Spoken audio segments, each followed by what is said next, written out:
La ilaha illallah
মুহাম্মাদুর রাসূলুল্লাহ সাল্লাল্লাহু আলাইহি ওয়াসাল্লাম।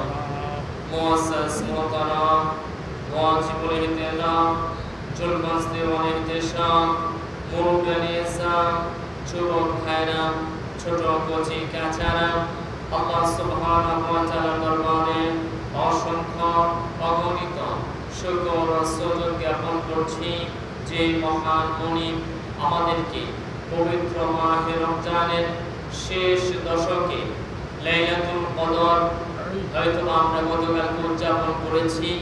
আজকে দুইটা বরকতময় দিন 27শে রমজান এবং আজকে জুমার দিন। সুবহানাল্লাহ বলেন।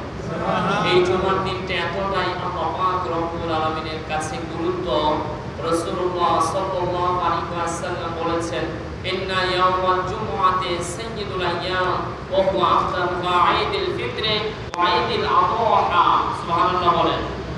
আল্লাহ পাক রব্বুল আলামিনের হাবিব বলেন, নিশ্চয় জুমার দিন সপ্তাহের শ্রেষ্ঠতম দিন। শুধু তাই না, এই দিনটা হচ্ছে ঈদুল ফিতর এবং ঈদুল আযহারের চাইতে উত্তম দিন। বলেন সুবহানাল্লাহ।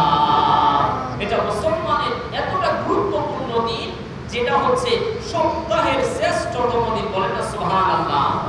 আজকে জুমার দিনটা দুই কারণে আরো শ্রেষ্ঠ। আপনি সাইয়্যিদুল আইয়াম, পাঁচটি কারণে আল্লাহ পাক রব্বুল আলামিনের কাছে শ্রেষ্ঠ। কিন্তু আজকে জুমার দিন পাঁচটার মধ্যে আরেকটা দিন বৃদ্ধি পেয়ে গেল। এটা হচ্ছে রমজানের জুমাতুল বিদা এবং জুমার শেষ জুমা, অর্থাৎ এটা হচ্ছে রমজানের শেষ জুমা। কথা ঠিক না ঠিক? এটা আরেকটা গুরুত্বপূর্ণ ফজিলতপূর্ণ দিন, যে দিনটা মুসলমানের জন্য খুশির দিন, ঈদের চাইতেও বেশি। বলেন না সুবহানাল্লাহ। মুআসসাস হাজিরিন, কেমন খুশির দিন, কেমন খুশির দিন। আজকে রমজানের শুরু থেকে নিয়ে অর্ধবধি পর্যন্ত, আগামী সকালের চাঁদ ওঠার আগ পর্যন্ত যারা কবরবাসী, কবরে যারা শুয়ে আছে, তাদের রাজা পুরা আল্লাহ পাক রব্বুল আলামিন মাফ করে দিয়েছে। সুবহানাল্লাহ। জুমার দিনের বরকতের কারণে, জুমার দিনের ফজিলতের কারণে, জুমার দিনের শ্রেষ্ঠত্বের কারণে আল্লাহ পাক রব্বুল আলামিন রমজানের খাতিরে কি করেছেন? রমজানের ওসিলায় तमाम কবরবাসীদের আযাব এক মাসের জন্য আল্লাহ maaf করে দিয়েছেন। বলেন না সুবহানাল্লাহ। মুআসসাস হাজিরিন, এটা কেমন একটা গুরুত্বপূর্ণ। আজকে দেখতে দেখতে আমরা 27টি রোজা পালন করে ফেললাম। হয়তোবা হায়াতের জিন্দেগি আমাদের কতদিন আছে সেটা আমি আপনি কখনোই বলতে পারবো না। কথা ঠিক না ঠিক? আল্লাহ পাক রব্বুল আলামিন কালামুল্লাহ শরীফের মধ্যে 5টা বিষয় আল্লাহ পাক গোপন রেখেছেন। তার মধ্যে একটা বিষয় হলো মানুষের হায়াতের জিন্দেগি কখন শেষ হয়ে যাবে, আমি আপনি কখন মারা যাব, এটা আমি আপনি কি না জানি না। মানুষ যদি জানতো আগামী কাল বান্দা ইন্তিকাল করবে অথবা পরশু